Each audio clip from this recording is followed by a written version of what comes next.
Assalamualaikum warahmatullahi wabarakatuh. Perkenalkan, saya Yani Maria dari SDN Balai Kambang 3 Kabupaten Bandung, Jawa Barat. Pada video kali ini saya akan membahas mengenai daur air atau siklus air. Air merupakan sumber daya alam yang sangat penting bagi kehidupan manusia. Dapatkah kalian menyebutkan apa saja manfaat air dalam kehidupan manusia? Betul sekali. Pemanfaatan air dalam kehidupan manusia diantaranya yaitu untuk air minum, kemudian untuk mandi,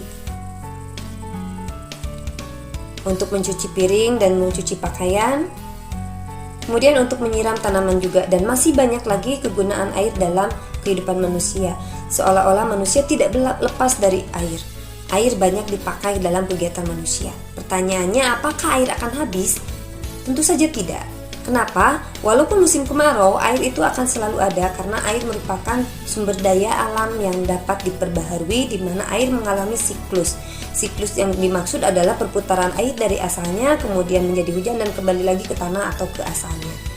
Dalam siklusnya, air mengalami 3 jenis, yaitu yang pertama siklus pendek, siklus sedang, dan siklus panjang.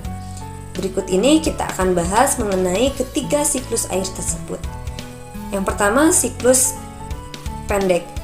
Pada siklus pendek, sinar matahari mengenai sumber-sumber air di bumi dan akan membuat sumber air tersebut menjadi menguap.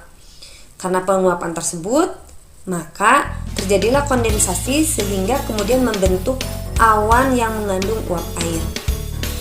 Awan yang mengandung uap air kemudian mengalami kejenuhan dan turunlah hujan di permukaan laut. Karena hujan di siklus pendek ini terjadi langsung di atas permukaan laut, maka tidak ada tahapan pengaliran menuju ke laut lagi dari tanah. Air hujan yang turun ke laut tersebut bercampur kembali dan mengalami siklus air kembali di laut. Yang kedua adalah siklus sedang.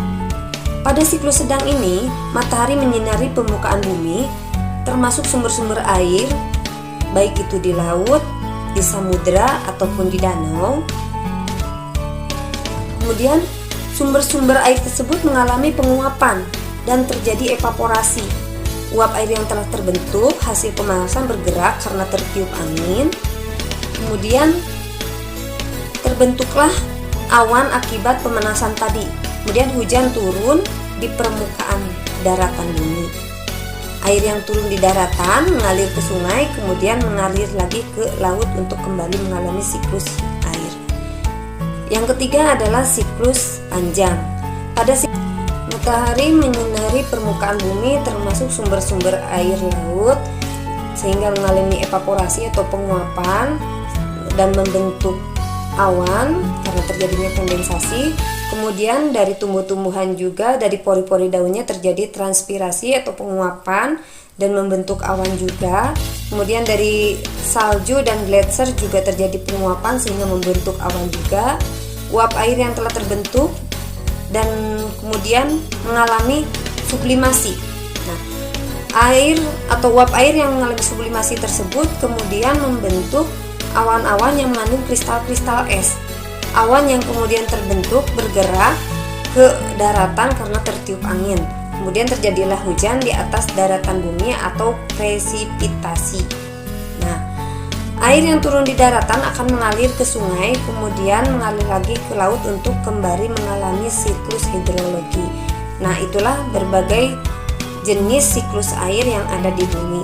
Semoga penjelasan ini bermanfaat. Billahi taufiq wal hidayah. Wassalamualaikum warahmatullahi wabarakatuh. Billahi taufiq.